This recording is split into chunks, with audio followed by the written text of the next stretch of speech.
Later this year, we're going to see some massive changes coming to Siri that will finally see it become the genuine conversation-based chatbot voice assistant that we've always wanted. There's going to be some minor changes made to it with the release of 26.4 in a few weeks' time, but that's just paving the way for the big changes that are coming at WWDC in June. Apple has admitted gracious defeat with the engine that's going to run this new version of Siri, and it's using Google Gemini. I don't have a problem with that. Why waste time trying to reinvent the wheel? It'll be able to search the web, and also it'll be integrated into core apps such as music, messages, mail, and photos. It'll be able to tell what windows and apps you've got open. It will have full context to those apps. It'll be able to help you create images, help with coding tasks, generate written content, and analyze files. Its core feature is that it's conversation-based. Now, how Apple's going to play the privacy card isn't yet clear, and how long conversations will be stored for, again, isn't something that Apple has talked about openly. I'm guessing it's going to be based on Google's Gemini 3, so it's going to be too powerful to run purely on device. It's going to need to be server-based. But will that be Apple Cloud Compute or Google servers? Again, we don't know the answer to those questions.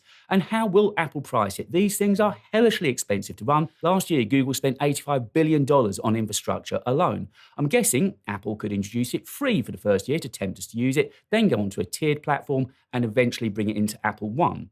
But equally, if you've got a long-term conversation and relationship with, say, Chat GPT, would you be able to download those conversations and import them into this new version of Siri? And if you're already paying for a service such as Chat GPT, would you be prepared to eventually pay for a second service? Look, there's a lot of grey areas, but at least now it seems we're on the right tracks. It's going to be a really interesting year for Apple, but one that they can't afford to get wrong.